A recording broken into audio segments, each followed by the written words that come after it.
Welcome to another lovely aspect of the class. I'm going to be taking you on a sweet journey as we navigate our way and look interestingly at what is called your quantum theory. So I'm going to be learning everything about your quantum theory, look at everything behind this. And in this class, which is quantum theory, which is our third lecture, we're going to learn 4 lovely stuffs under this, just 4 of them. Number 1, I'm going to be exposing you to what is quantization of energy. Number 2, we're going to learn the assumptions of Max Planck's. And then number 3, I'll take you around your Planck's equation. And number 4, don't shout it, I'm going to be teaching you photoelectric effects. So these are the 4 lovely things that we are to note on your quantum theory. And of course, photoelectric effect is a very constant question. Now let's go deep into every singular concept one after the other so that you're going to be understanding them with me very quickly. Now let's begin with the first. What is quantization of energy? Now this is very simple. When we say quantization of energy, what are we referring to? You must note this quickly, that quantization of energy is a concept that is common to your quantum mechanics. So quantum mechanics is a branch or an aspect of physics that study in details quantization. Now follow me, let me show you this, the chemistry version of this. And it suggests that energy exists in discrete or distinct units rather than as continuous spectrum. Now this is it. From classical physics, we understand that energy appears in your continuous spectrum. That means when you say energy, we reason it from the aspect of continuous spectrum, but actually in the real sense, it is not so, because your modern physics or modern chemistry have shown to us that energy does not appear in continuous spectrum. No, rather energy appear in what is called your discrete units, and this is what forms the quantization of energy. Are you getting it now? When we say discrete unit, what are we referring to? Follow me. In simple terms, discrete units there is talking about that the fact that energy appear in specific units. Are you getting it now? Or energy appear in small amounts. That small amount is what is called the packet of energy, and that packet of energy is what we refer to as your quanta. So when we say quanta, we are trying to say energy is quantized and not in continuous or in one kind infinite amount. Are you getting it now? Now this is the quanta or the packet of energy that we are referring to. So when we say quantization of energy, just know that energy appear in packets, and those packets are in small amounts, and those small amounts are called your quanta. And of course, it was this thing as well that also helped us to resolve the problem that come along with your UV catastrophe. Are you getting it now? So now follow me, let me show you some lovely stuff. When we say quantization, who do we attribute it to? Of course, everything about quantization majorly is attributed to this guy, and his name is Max Planck. So in 1900 or your 1900s, Max Planck was the scientist that tried to understand the intensity of radiation and its distribution. So who was the first person that talked about quantization of energy? Of course, Max Planck. In what year? 1900. Now the question is, what was Max Planck trying to talk about? Very simple. He gave us what is called the assumptions of Max Planck. Are you getting it now? So we're going to be learning the various assumptions of your Max Planck one after the other. How many are there? They are just majorly 4. Now follow me. Under the assumptions of Max Planck, the first thing Planck drew our ear to was the first assumption he gave. Now this is when we say assumption. Assumptions are not more like evidential or practical stuff, in the sense that they are not experimental approach. No, it was just more like thinking. Are you getting it now? From his reasoning, he gave us his assumptions, and in his assumptions, the assumption of this guy, they make a lot of sense. The first thing he said is this. He said that the atoms of materials, when heated, vibrates. They will not play with this in the exam question for you. Wait with me.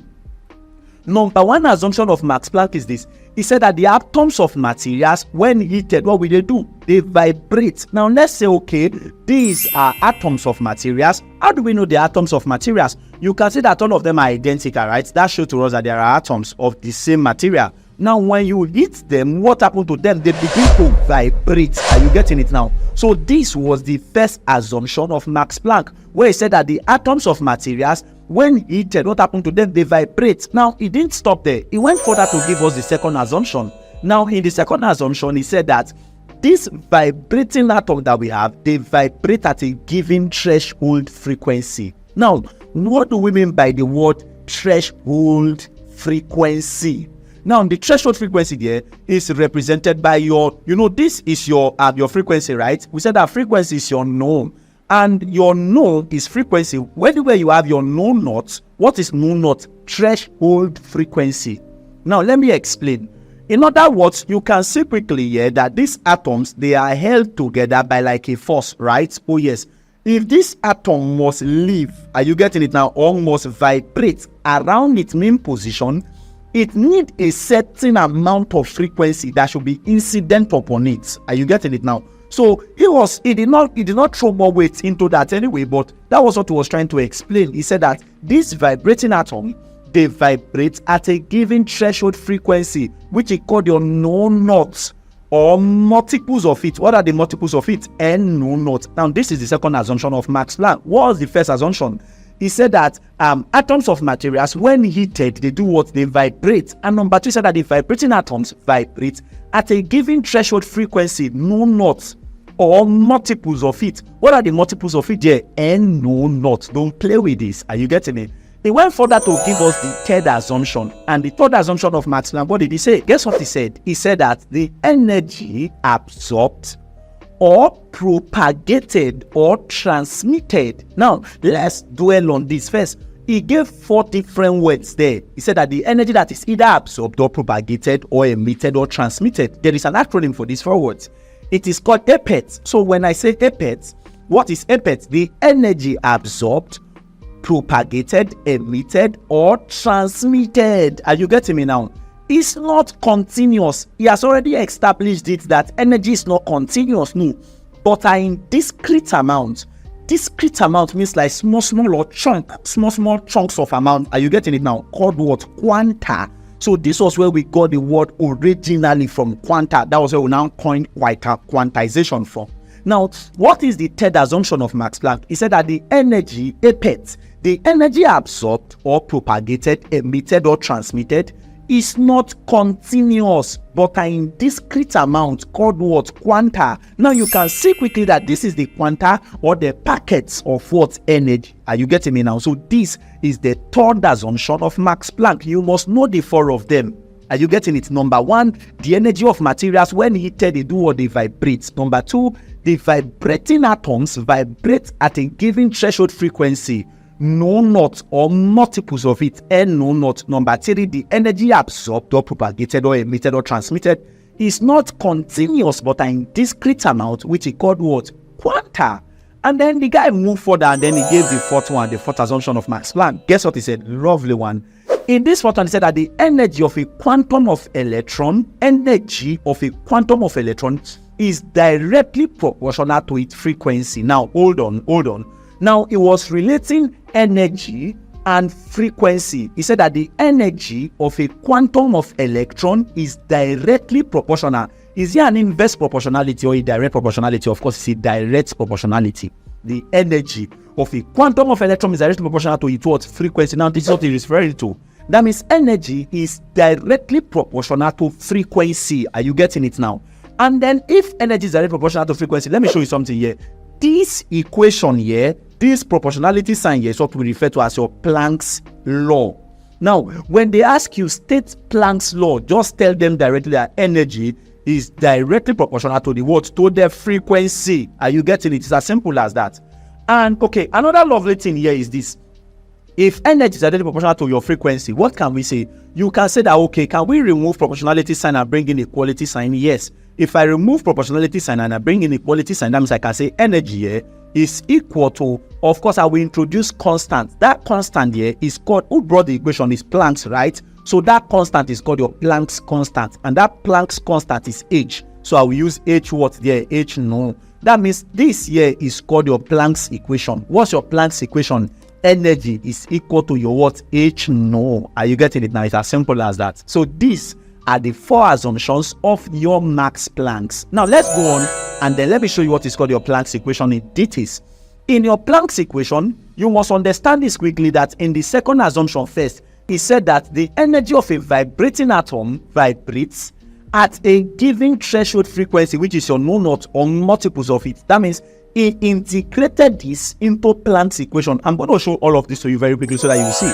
Now, in your Planck's equation, you must understand this with me very fast, that mathematically we have established that energy is equals to your H nu, right? You understand that, isn't it? That means you should also understand that energy is equals to NH nu. That means the multiples of it there is N, right? That means energy is equal to my NH nu. That means the energy there, I'm not talking about the threshold frequency there, the multiples of it, so we're referring to integral multiples. Now, another thing is this. If this happens, how come that we're now saying that, okay, energy here is equal to NHC all over lambda? Don't forget that your frequency is your nu, right? Nu, which is frequency, is equal to your C all over lambda. So in place of frequency here, can I place C all over lambda there? Yes. That means you agree with me that we can say that energy is equal to NHC all over your what? Your lambda. Is this Planck's equation? Oh yes. So you can derive a lot of things from your Planck's equation. Are you getting me now? Now look at this very quickly. Where H there is called the Planck's constant. What is H there? Planck's constant. And there is a value attached to that Planck's constant. That value there is your 6.626 times 10 raised to the power of minus 34 joule seconds. You see, all these constants are very fundamental because you always need them in calculation. Of course, we use them in the last top 20 previous calculation. So we can say that our Planck constant, which is our H, is equal to what? 6.626 times your 10 raised to the power of minus 34 joule watt seconds. Now, if you understand this, another thing I should remind you on so that you should hold tight is called your Avogadro's number. What is your Avogadro's number? N. It's either I use N or I just use Na. Na or N is your Avogadro's number. Don't forget that. And the value is your 6.023 times 10 raised to the power of 23. Is it mole or per mole? It is per mole. The unit for Avogadro's number is per mole, not mole. 6.023 times 10 raised to the power of 23 per mole. That is your Avogadro's what number. Are you getting it now? Now, if you understand that quickly, note this very fast, that there's what is called ground state of an atom and there's what is called excited state of an atom. What is the ground state of an atom? Ground state of an atom, please understand two things here. Number one, it is the state of low energy. So ground state number one is the state of low energy. Is it high energy or low energy? Low energy is called ground state. And since it is low energy, it is the state of stability. So two things about your ground state. It is the state of low energy. It is the state of what? Stability. Is it minimum stability or maximum stability? Maximum stability. Another thing is this excited state. You should know this that very fast, that excited state of an atom is the state of high energy. Two things as well. Number one, excited state is state of what? High energy. Excited state is the state of instability. Now, the one that has stability is the ground state. The one that has instability is the excited state. So when an atom is excited, is it stable or it is unstable? It is unstable. Is it having high energy at that point or is low energy? It is at high energy at that point in time. Now, you can remember this very quickly, right? Oh yes, where we have the Lyman series, the Balmer series, the Paschen series, the Brackett series, and the Pfund series. All of the various series. Let me remove the series and then dwell on their energy levels now. This is it. If we dwell on their energy levels, you can see that we have energy level 1 where N is equal to 1. We have energy level 2 where N is equal to 2. Energy level 3, energy level 4, energy level 5, energy level 6 down to infinity. Now let's say, for example, we have an atom and then this atom A is here. Can I say the atom is at the excited state or the atom is at the ground state? Now let's say this is atom A and then this is another atom here, B here. Now, which one is at the ground state? Which one is at the excited state? A is at the ground state. What is the energy level there? 1. It is at the ground state. Now, is A there at high stability or low stability? A there is the state of stability, maximum stability. If you push A downwards, where will A go to? It's not going anywhere. So it is highly stable there. Are you getting it now? Now, you can push your B and then B will come down, isn't it? You can push B, B is going to come down heavily, right? Why? Is B stable or B is unstable? B is unstable. That's the state of instability and that's the excited state. Are you getting it now?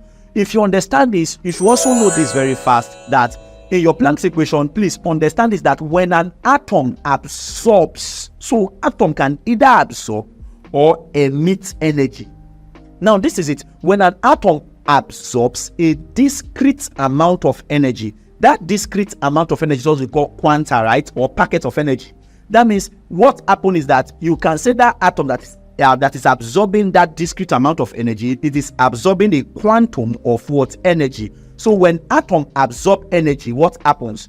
It has the ability to move from energy level 1, which is our E1, to our energy level 2, which is your E2. Or it can even move down to your what? Energy level 3, E3. Are you getting it now?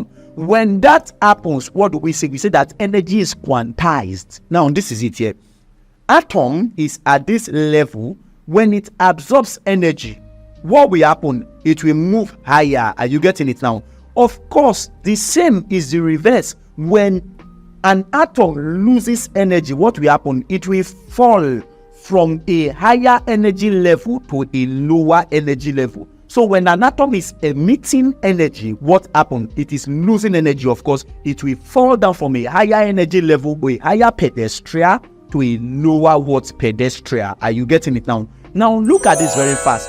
There's what is called your photoelectric effect. What do we mean by photoelectric effect? Now pay strong attention and follow me. Now your photoelectric effect, all of it first is traced to this guy, and this is Heinrich Hertz. Now, who is this guy that we call Heinrich Hertz? He was the first guy that talked about photoelectric effect. And now, since he was the first person to observe photoelectric effect, in what year was that? That was 1887. 1887. Not Einstein, no. You know, when we say photoelectric effect, the first thing that run into all of us, our mind, is Albert Einstein. No, it was your Heinrich Hertz. He was the first person that observed photoelectric effect in the year 1887. Now, when he observed photoelectric effect, he didn't really delve deep into it until 18 years later, when my guy Albert Einstein, by G. Einstein came up in the year 1905. Are you getting it now? Because between 1887 to 1905, that's 18 years gap.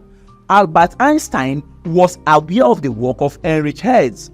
Now, Einstein now delved deep into the works of Max Planck. Are you getting it now? From the Planck's concept, he now brought or coined out what is called your photoelectric effect, and he delved deep into your photoelectric effect. I'm going to show you all of this very, very easy so that you will understand them in details. Are you getting me now? Now, look at it. Einstein was an intelligent guy. What did he do? What did he postulate? What were his discoveries and all of that? Let's go into it in details. You must understand this quickly, that photoelectric effect, first, let's study it.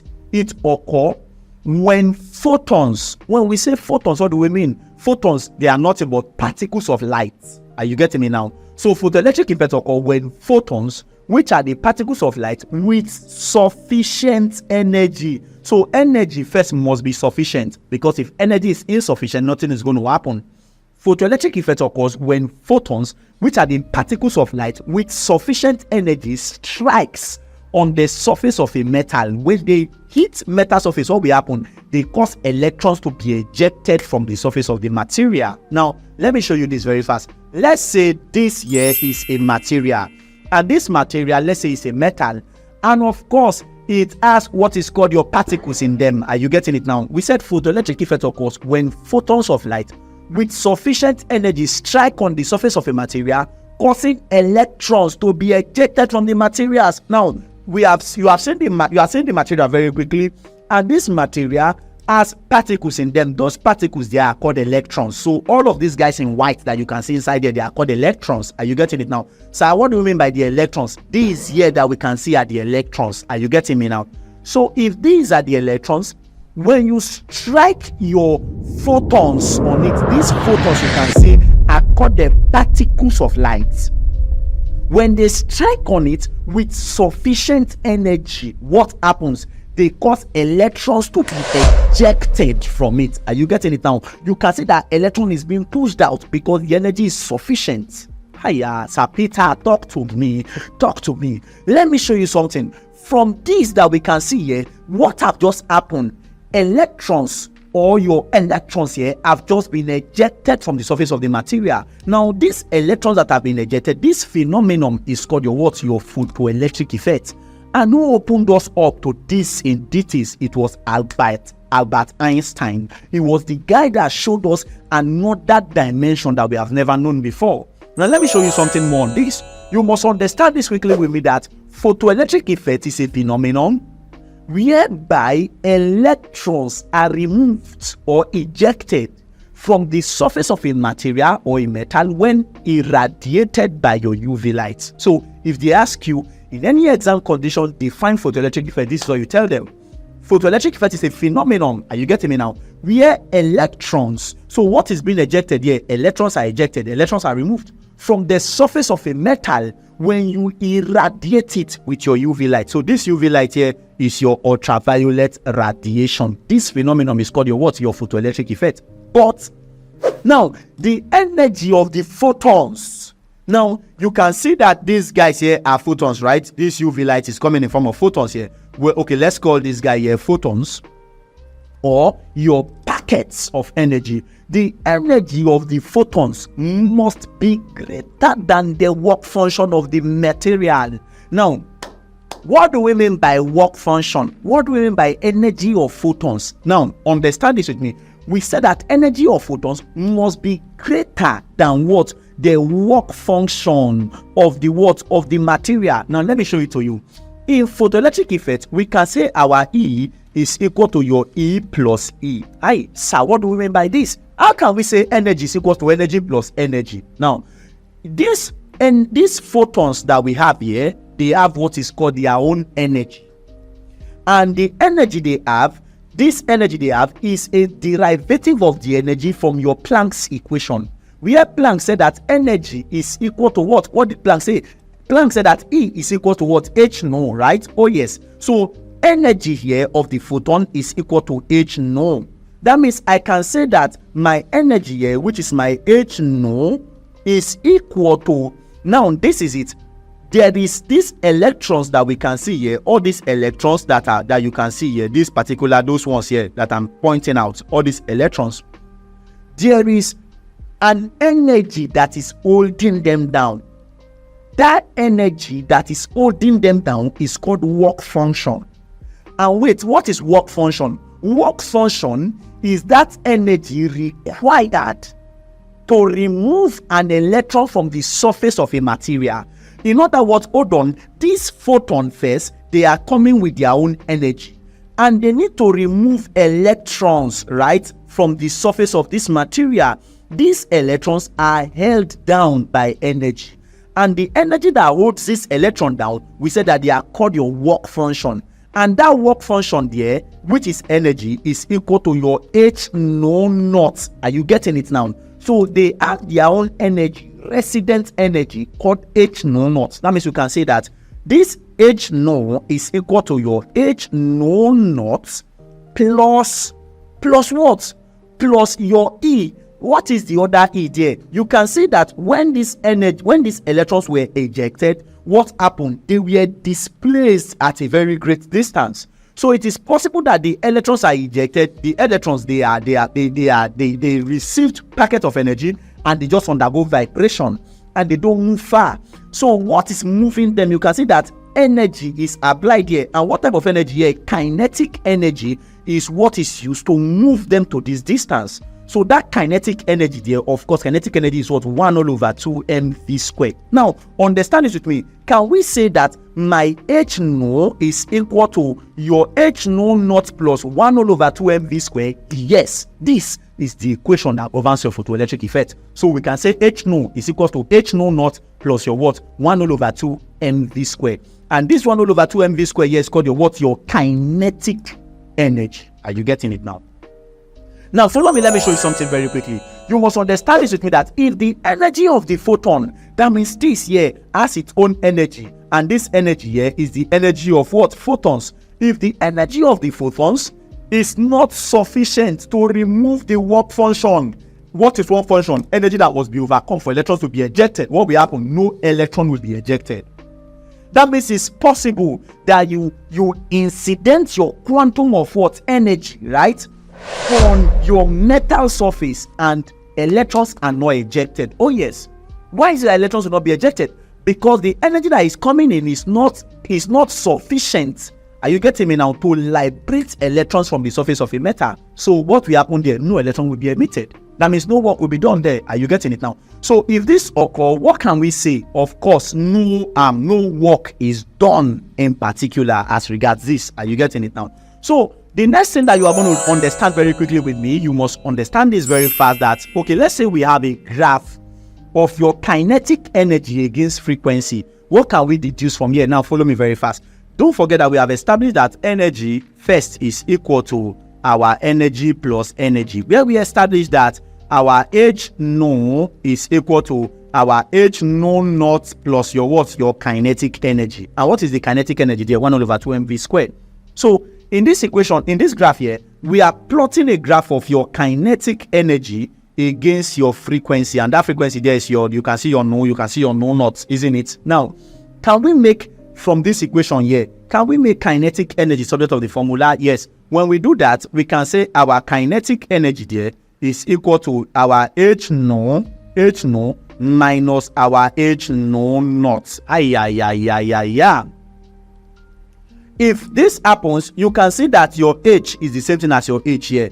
That means we can say our kinetic, this guy here is your kinetic energy. This is your kinetic energy, Ke. So we can say that our kinetic energy, Ke, is equal to our H into your no minus your no naught. Can we agree on this? Oh yes. Now give it to me very fast. We said that your kinetic energy, Ke, is equal to our H into your no minus your no naught. You see, this graph here is more like a straight line equation. And what is the equation of a straight line? The equation of a straight line is given by your y is equal to your mx, Abi. Oh yes. If we say that your y is equal to mx, can you picture some resemblance here? This is a very constant exam question. Can you agree with me that your y is equal to my kinetic energy? Oh yes, it's very true. Because you can see that this here, of course, this is the y-axis, right? Of course, if this is y-axis, what is on the y-axis there? That's kinetic energy.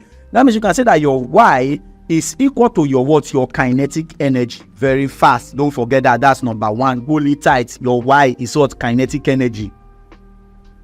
Okay, if y is kinetic energy, can you give me for x? What is x equivalent to? Very fast. You pause and give it to me very fast. Your x there is your no minus no naught. X is your no minus your no naught. So what do we mean by this? Your no minus your no naught. Of course, this is x-axis there, and that is your frequency. So your no minus no naught, everything there is still resonating to your frequency. That is the x-axis there. And what is the m there? Your m there is called the gradient. Another name for gradient is slope. So your m, which is the slope or the gradient, is equal to your what? Your h. And what is h there? Your h is Planck constant. So if they ask you in your graph of kinetic energy against frequency, what does the slope represent? The slope there always represents Planck's constant. Your y there is kinetic energy, while your x there is frequency, which is your no minus your no naught. Don't forget this. Don't forget this. If you understand this very quickly, that means we both are on the same page. Now, look at this very quickly. What are the applications of photoelectric effect? I'm going to give you 3 applications of photoelectric effect very fast as we wrap up. Number 1 application of photoelectric effect is called your solar cells. Oh yes, like your solar panels. What assists us in your solar panel? Your photoelectric effect. Now, number 2 application is called your what? Your photodiodes. Your photodiodes, all of them, they work with the principle of your photoelectric effect. And number 3 is called your photoelectric detectors. All of them, they work with the principle of your what? Your photoelectric effect. Now you can see your solar panel here, right? Oh yes. Now what happens is this, very fast. Understand this with me, that when your light, you can see that your light, which is your photons, right, as they are incidenting on metal surface, what do you think will happen? As they incident on it, electrons are jumped out. These electrons that jump out, what do we do? We trap those electrons. You receive those electrons, and then you now convert it into electricity. As simple as that. Energy can either be created nor destroyed, but can be converted from one form into what? Another. So you trap the electrons, you collect the electrons, and you transform them into what? Electricity. Of course, you can now see your solar cars, isn't it? Your solar battery and all of those. That's the effect of your photoelectric effect. Oh yes, and all thanks and all kudos to who? Albert Einstein. Are you getting me now? So these are the various applications of photoelectric effect you must know. If you understand all of this very quickly, see you in the top 20 as we grow. Enjoy.